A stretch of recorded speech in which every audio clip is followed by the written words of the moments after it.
Well, now to the intrigue before the game and prior to tonight's NBA draft lottery. LeBron James truly hit the jackpot, signing a reported $90 million deal with Nike, meaning whichever actual NBA team drafts him will just provide him with supplemental income.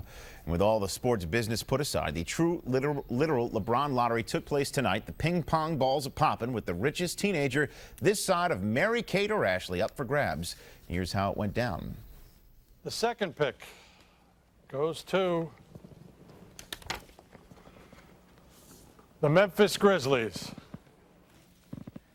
And that means that the first pick in the 2003 NBA draft goes to the Cleveland Cavaliers. Well, clearly Cleveland's biggest win of the year, and now they can work out LeBron to their heart's content. In fact, the Cavs already announced their intention to draft LeBron, no shocker. The first time since 1990 in which the worst team in the league actually won the NBA lottery. And pity poor Jerry West. He loses his number 2 pick overall because one of his predecessors dealt Otis Thorpe to Detroit in 1997. That's how the Pistons get that pick. The rest of the lottery played out to form, 4 through 13, exactly as they were in the final standing. So no mystery there, and of course, no mystery as to who will go number 1. He is with our Andy Katz.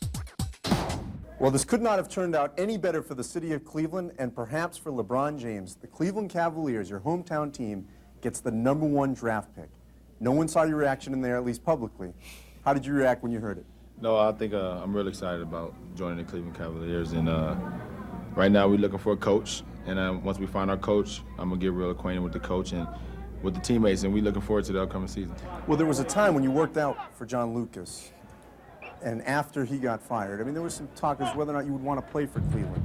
Obviously, has your attitude changed toward that? Changed a lot, because this is a point in my life when it seemed like any team that I got picked for, I was ready to play. And now, you know, it's my hometown, and my friends get to watch me play, and my family, they ain't got to travel across the country just to come watch me play. I think it's going to be great, and I'm so excited about it. Growing up here, were you a fan of the Cavaliers?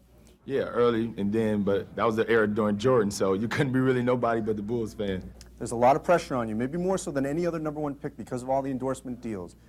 How do you handle that kind of pressure? Well, pressure been following me my whole life, and I just feel like anything that I have to do to take the pressure off me, and that's just playing my game, and that's not hard at all. Now, a lot of these other high school players that have gone from high school to the NBA have taken a couple of seasons to get adjusted, even Kobe Bryant. Are you ready to contribute right away in the NBA? I think so.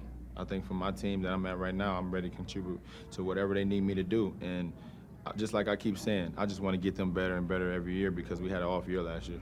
How did you get ready, though, to play in the NBA, considering that you were playing with high school kids? But was it during the summer when you were playing with the pros? Well, there's really no way you can get ready for the NBA because I play high school basketball, even coming from college. There's no way you can get ready for the NBA. It's just try to prepare yourself as mentally as you can. You got all this money now. What are you going to do with your first $1 million? I'm buy my mom a house. In Cleveland or Akron? In Cleveland. Congratulations, LeBron. All right, thank you. Maybe have saved the Cleveland Cavaliers franchise. The number 1 draft pick will be heard on June 26th. Who will take at number 1? LeBron James out of Akron.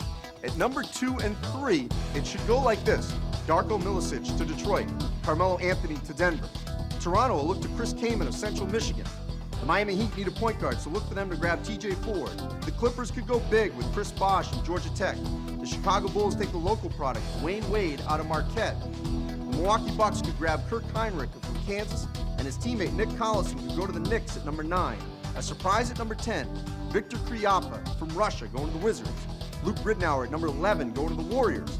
Michael Sweetney, a big man, going to the Sonics. He's out of Georgetown. And at number 13 to finish the lottery, Reese Gaines of Louisville going to the Grizzlies. And Andy Katz joins us live now. And Andy, is it really possible that the franchise of Syracuse great Dave Bing will actually pass up on Carmelo Anthony? How's that going to happen? Well, the reason is Tony Ronzoni, the international scout for the Detroit Pistons, has really been selling Darko Milicic to Rick Carlisle and Joe Dumars, and every indication is that they are going to take Darko Milicic with the number 2 pick. He's been overseas many times throughout the last couple of seasons scouting Milicic, so more than likely that's where they'll go. It'll be quite some pressure on the Pistons franchise if Carmelo blossoms in Denver. Now let's talk, of course, about LeBron James. He is playing in Cleveland, right near his home in Akron. And we just heard his interview with you in which he said that he's going to be playing near his family and his friends.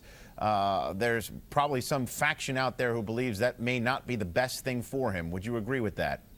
No, there is some truth in that, and it was kind of interesting to watch the body language of some of his family and friends that were here. A lot of the teammates on St. Vincent St. Mary certainly were really happy. I'm sure they're going to get some season tickets out of this.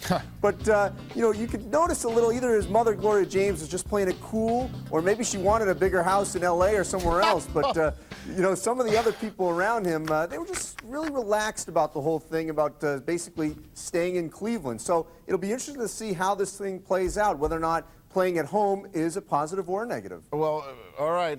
So she's going to go house hunting in Cleveland at least. Might she run into Jeff Van Gundy there? What do you think? Possibly. Jeff Van Gundy, Paul Silas, Keith Smart, those are the candidates. And I think Van Gundy made a smart decision by not committing to the Cavs until he knew whether or not they were going to get the #1 pick. And as you heard there, LeBron James wants to get to know the coach as soon as possible.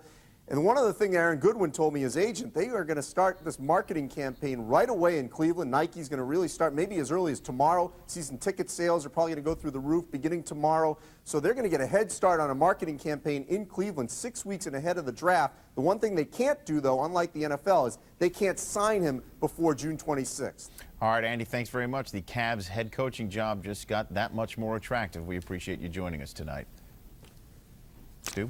Fred Carter hanging back with us. Fred, the last time a number 23 entered the NBA with this kind of skill, 1984 and Michael Jordan. Not this hype, but this skill. You were an assistant coach with the Bulls. You played horse with MJ every single day. When a player like this comes in, first practice, is he even remotely unsure of himself or even remotely apprehensive, or does he come in believing, I'm the best player in the court right now? Michael knew that walking into the gymnasium, and I was assistant coach under Kevin Lockery, and we stood on other ends of the floor watching this guy play, and amazed and astonished. Now, we had seen Elgin Baylor, Oscar Robertson, Jerry West, Earl Monroe, Dave Bing, all those guys, right? Michael astounded us with his competitiveness, his work ethic, and the way he played the game. Played it on a totally different level. Do you think LeBron will astound the Cavaliers and whoever their coach is and the players there now? Well, astound. I'm using that word. I won't say astound because keep in mind, he's still coming out of high school.